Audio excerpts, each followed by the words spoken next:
एक अमेरिकी, एक रूसी टिप और भारत में एक बहुत ही हाई प्रोफाइल गिरफ्तारी। नहीं नहीं, ये किसी जासूसी थ्रिलर की कहानी नहीं है, बल्कि एक असली अंतर्राष्ट्रीय घटना है। चलिए आज इसी गुत्थी को सुलझाते हैं। तो सबसे बड़ा सवाल तो यही है, एक अमेरिकी जासूस जिसे भारत गिरफ्तार करे, और वो भी रूस की टिप पर। मतलब ये सब हुआ कैसे? चलिए इस पूरी पहेली को ना एक एक करके सुलझाते हैं। तो हुआ ये है कि भारत की नेशनल इन्वेस्टिगेशन एजेंसी यानी एनआईए ने एक अमेरिकी नागरिक को हिरासत में लिया है, जिसका नाम है मैथ्यू वैन डाइक। और वो अकेला भी नहीं था, उसके साथ साथ 6 यूक्रेनी नागरिक भी पकड़े गए हैं। तो अब सवाल ये उठता है कि इस पूरी कहानी का जो ये मेन कैरेक्टर है मैथ्यू वैन डाइक, ये आखिर है कौन? क्योंकि ये एक बहुत ही कह सकते हैं रहस्यमयी शख्सियत है जिसकी पहचान पर कई सवाल खड़े होते हैं। अक्सर उसे एक फॉरेन फाइटर कहा जाता है। अब ये फॉरेन फाइटर होता क्या है? सीधे शब्दों में समझे तो ये वो इंसान होता है जो अपना देश छोड़कर किसी दूसरे देश में चल रहे झगड़े में, मतलब किसी हथियारबंद ग्रुप में शामिल हो जाता है। वो भी ऐसा ग्रुप जो सरकार का हिस्सा ना हो। अब देखिए वैन डाइक की कहानी में जो सबसे दिलचस्प मोड़ है वो है उसकी दोहरी पहचान। एक तरफ तो वो खुद को दिखाता है एक फिल्म मेकर, लोकतंत्र का पैरोकार और लोकल फोर्सेस को ट्रेनिंग देने वाला शख्स, लेकिन सिक्के का दूसरा पहलू ये है कि उस पर आरोप लगते हैं भाड़े का सैनिक होने के, जासूस होने के और यहाँ तक कि सीआईए का एक अनऑफिशियल एजेंट होने के। और अगर उसका इतिहास देखें तो वो भी कुछ इसी तरफ इशारा करता है। वो लीबिया में सरकार के खिलाफ लड़ चुका है, सीरिया के कॉन्फ्लिक्ट में भी शामिल रहा। 2014 में उसने सन्स ऑफ लिबर्टी नाम का अपना एक ट्रेनिंग ग्रुप भी शुरू किया, और हाल ही में वो यूक्रेन में रूस के खिलाफ लड़ने वाली फोर्सेस को ट्रेनिंग दे रहा था। मतलब पैटर्न देखिए, हर जगह उसके काम अमेरिकी हितों से मेल खाते हुए ही दिखते हैं। तो सवाल ये है कि ये सब तो ठीक है, लेकिन भारत में उसकी गिरफ्तारी का म्यांमार से क्या कनेक्शन है, और वो आखिर म्यांमार को ही टारगेट क्यों कर रहा था? बस यहीं से इस कहानी का सबसे अहम मोड़ शुरू होता है। और यकीन मानिए, इसी सवाल के जवाब में इस पूरी पहेली की चाबी छुपी है।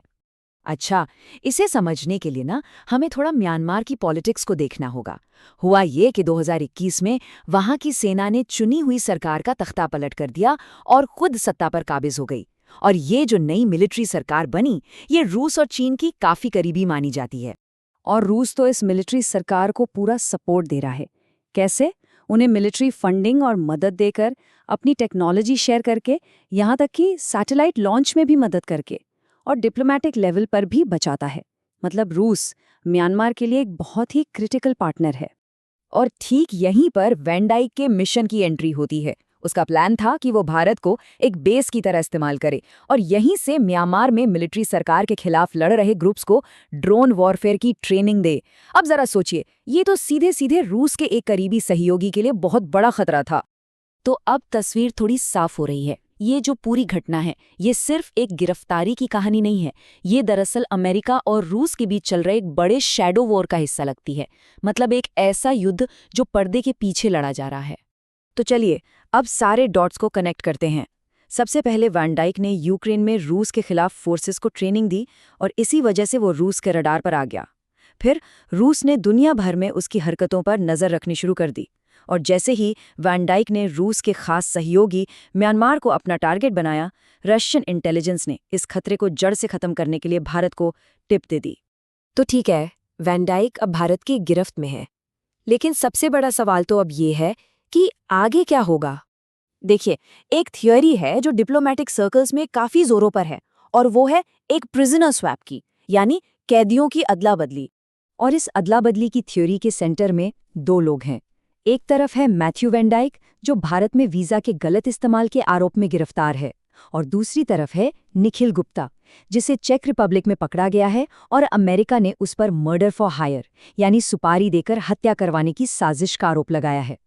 लेकिन ये अदला बदली सुनने में जितनी सीधी लगती है उतनी है नहीं। इसमें कई पेच हैं। पहला तो ये कि वैन डाइक कोई ऑफिशियल सरकारी कर्मचारी नहीं है, तो अमेरिका बड़ी आसानी से उससे पल्ला झाड़ सकता है। दूसरा, ये देखना होगा कि अमेरिका उसकी रिहाई के लिए कितना दबाव डालता है। और सबसे बड़ी बात, भारत और अमेरिका के बीच इस तरह के प्रिजनर स्वैप की कोई हिस्ट्री ही नहीं है, कोई मिसाल ही नहीं है।